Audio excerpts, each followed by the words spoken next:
Assalamualaikum warahmatullahi wabarakatuh.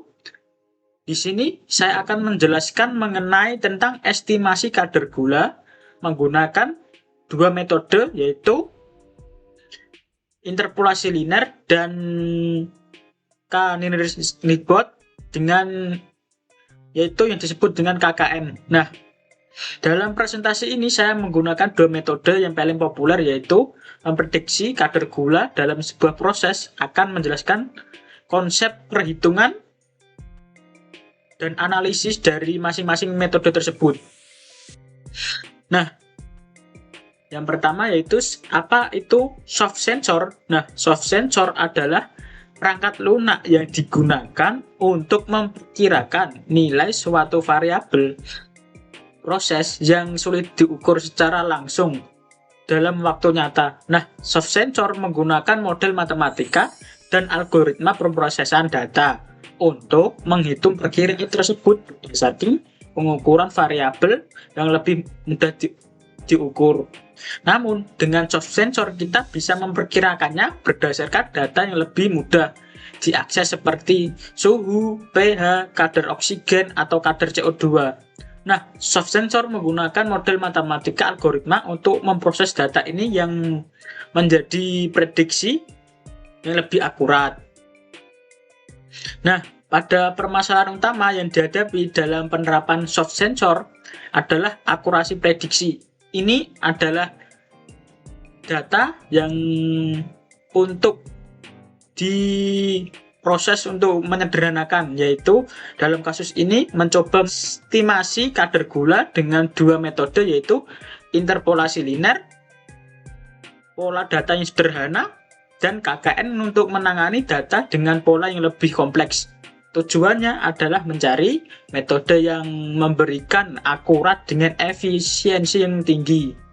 Nah, KKN adalah algoritma mesin yang mengklasifikasikan atau memprediksi data baru berdasarkan kemiripan dengan data yang relatif terdekat. Nah, dalam konteks ini, kita mencari data historis yang mirip dengan kondisi baru. Contohnya yaitu ada suhu 38 derajat Celcius dan pH 5,2, kadar oksigen 180 ppm, dan kadar CO2 1100 ppm, dan kemudian menggunakan nilai rata-rata kadar gula dari data terdekat tersebut sebagai prediksi. Nah, ini adalah perhitungan menggunakan metode KKN tersebut.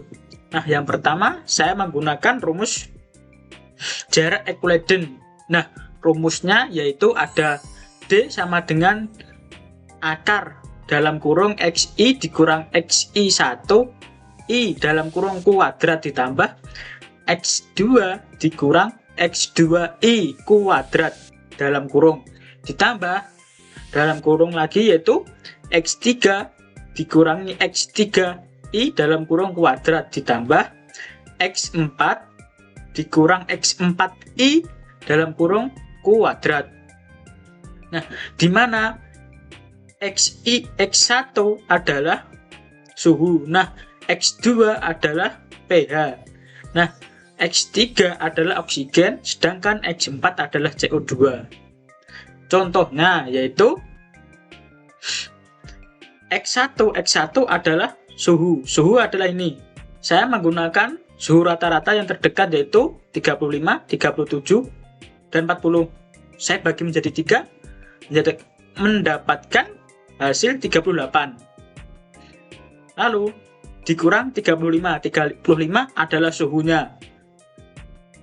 Ditambah 5,2 dikurangi 5,5. Nah, 5,2 adalah pH. pH-nya adalah saya menggunakan 5,2.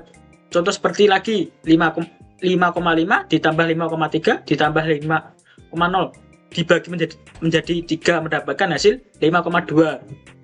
Selanjutnya 180 dikurangi 100 sama juga 180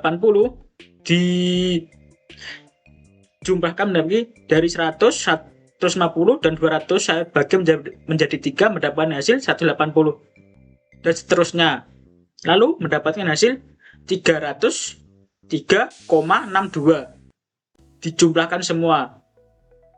Lalu setelah menghitung jarak ekuivalen, lalu saya memilih tetangga angka terdekat. Contohnya yang pertama ada 303,62 adalah data dari 90 tadi.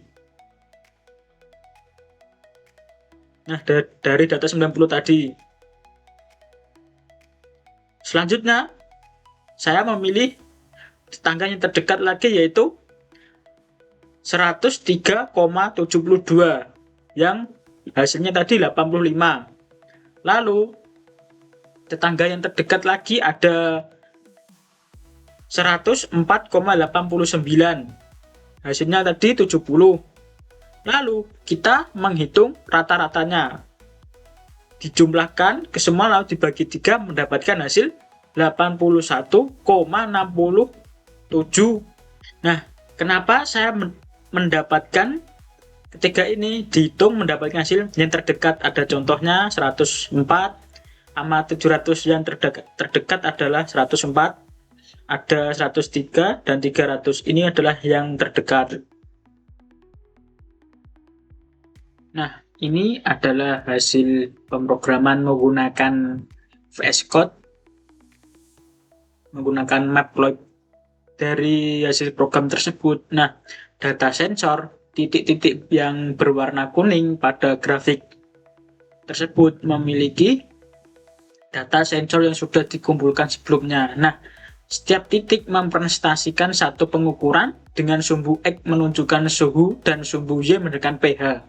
Nah, warna titik yang menunjukkan kadar gula tersebut yang diwakili oleh skala warna yang sebelah kanan grafik.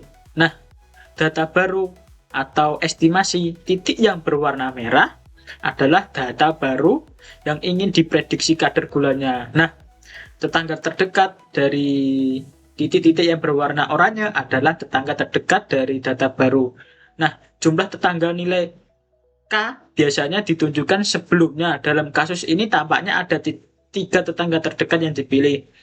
Nah, dari skala warna di sebelah kanan grafik menunjukkan hubungan antara warna titik dan kadar gula. Semakin terang warna kuning, semakin tinggi kadar gulanya. Selanjutnya, solusi yang kedua, saya menggunakan metode interpolasi linear. Nah, interpolasi linear adalah metode yang digunakan untuk memperkirakan nilai suatu fungsi pada titik yang belum diketahui dengan cara menarik garis lurus antar dua titik data yang diketahui. Dalam konteks ini, kita menggunakan interpolasi linear untuk memperkirakan kadar gula berdasarkan nilai parameter lain yang diketahuinya. Nah, ini adalah hasil perhitungannya menggunakan metode interpolasi linear. Nah, rumusnya yaitu Y sama dengan Y1 ditambah X dikurangi X1, X2 dikurangi X1 dikali Y2 kurangi Y1. Caranya yaitu Y1 adalah 85 dan X adalah 38 dikurangi 37. Lalu X2 adalah 40 dikurangi 37. Dikali dalam kurung 70 dikurangi 85. Nah, setelah dimasukkan lalu 38 dikurangi 37 mendapatkan hasil 1. Nah, 40 dikurangi 37 mendapatkan hasil 3. Lalu dijumlahkan mendapatkan hasil 80. Nah, dihitung semua dari perhitungan interpolasi linear mendapatkan hasil 80, 80 dan 76 dan 77,5. Nah, setelah diinterpolasi kita mencari tetangga terdekat, yaitu ada 80, 80 dan 76 yang terdekat. Lalu dibagi 4 mendapatkan hasil 78,38. Nah, ini adalah hasil program menggunakan metode interpolasi linear. Dari grafik tersebut, dari proses interpolasi linear terdapat berapa sih data, yaitu sumbu X, yaitu nilai inputnya, menunjukkan rentang nilai input atau variabel bebas dalam data. Nah, sumbu Y yaitu menunjukkan rentang nilai output dan variabel terikat yang sesuai dengan nilai inputnya. Nah, titik data dari titik data yang berwarna pada grafik mewakili data yang telah diketahui setiap warna, mewakili satu set data, misalnya yaitu ada suhu, pH, oksigen, dan CO2. Nah, garis interpolasi yaitu garis lurus yang menghubungkan dua titik data beruntun. Nah, garis ini mempresentasikan nilai yang diprediksi oleh interpolasi linear pada rentang antar dua titik data tersebut.